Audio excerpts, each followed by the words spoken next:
Lawmakers from both sides of the aisle, Democratic Pennsylvania Congresswoman Chrissy Houlahan, who served as a U.S. Air Force captain, and Republican Ohio Congressman Brad Wenstrup, an Iraq combat surgeon. Thanks to both of you, and thanks to both of you for your service.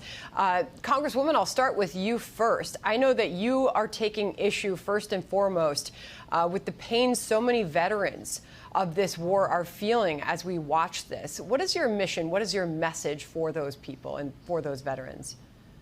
Sure, and thanks very much for having this really important discussion. As you mentioned, I'm a vet. My dad and my grandfather are both veterans, career naval officers. I have several active duty cousins right now. My brother served during this war on terror, and many cousins did as well. And I want those people, including those members of my family, to really understand how deeply appreciative that this nation is, that we are for their service at this very difficult time in these last 20 years, and how their service matters. And I think that probably service members across our nation are now conflicted in some ways about their feelings about this last 20 years of our effort. But I did want to just say thank you. The nation thanks you. We thank them and we pray for them, certainly. Congressman, transparency is an issue right now. It seems there's a lot of mixed messaging, and it seems as there's a lot of long pauses in between the updates that we're getting about the situation there and safely pulling these Americans and these Afghan citizens to safety. Nancy Pelosi even taking issue with that, calling for more transparency. Here she is. Listen. We have to make this a subject of the greatest transparency, shining the biggest, brightest light on what the Taliban may do. People ask me, do you trust them when they say we're not going to change we're not going to hurt women and the rest? We'll see, but we can't take that chance. Okay, so that trust issue is a big one, because we know that Joe Biden was asked in early July, do you trust the Taliban? He said no. But yet the latest that we heard from him in this George Stephanopoulos interview is that the Taliban is cooperating with us. That is certainly not what we're seeing play out on the ground there. And if that is the case, is he trusting their words?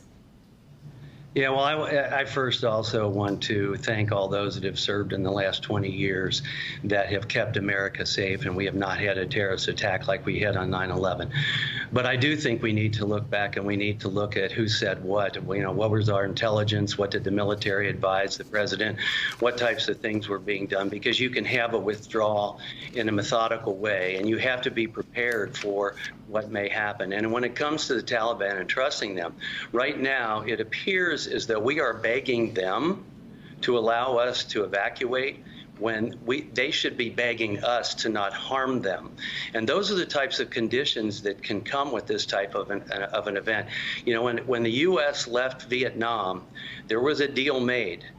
And the takeover of Saigon did not happen until 2 more years. So we need to know what is actually taking place, and we need to be able to opine on the actions that are being taken place, that we're putting our people in harm's way. We now have 7,000, I believe, troops back into Afghanistan. That doesn't seem like an exit to me, and it doesn't seem like a smooth exit.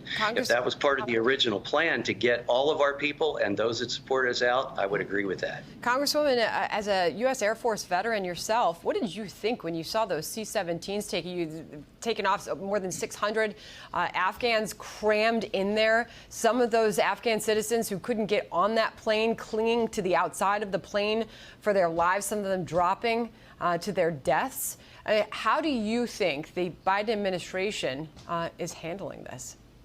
So, of course, those are enormously alarming images that we've all seen and that are seared into our collective mind.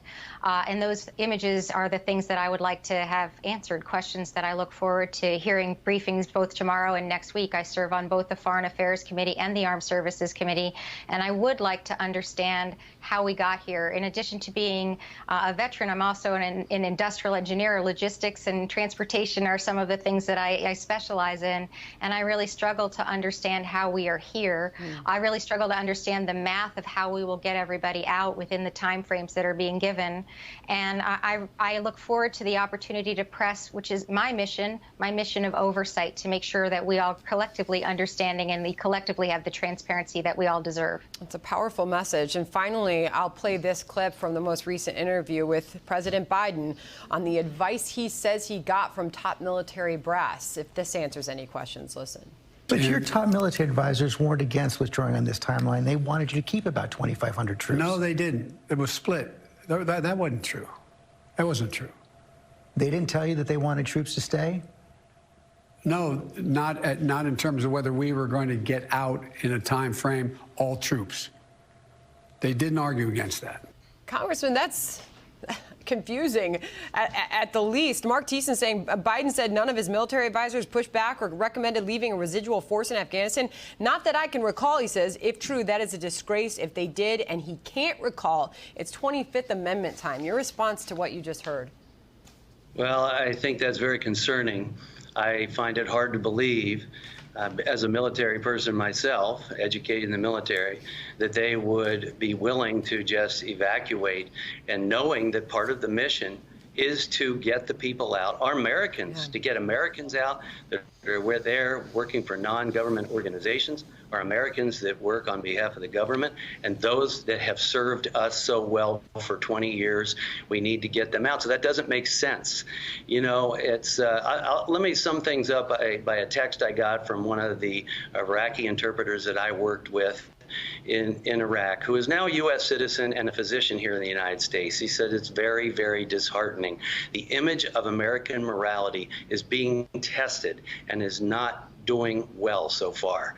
So I don't think our military would be in line with that, but those are the questions we need answered. The Congresswoman has a great background to ask a lot of the questions that need to be answered, and we need straight answers, because that did not sound like a straight answer to me. And I know she's asking those questions. You've penned a letter to Secretary Mayorkas, Secretary Blinken, Congresswoman. Your priority is leveraging all available resources to get people out and get them out of harm's way, but you're also taking on the issue of how this is impacting the veterans of this war that are having a really hard time with what they're seeing. Really appreciate the discussion. Thanks to both of you for joining us.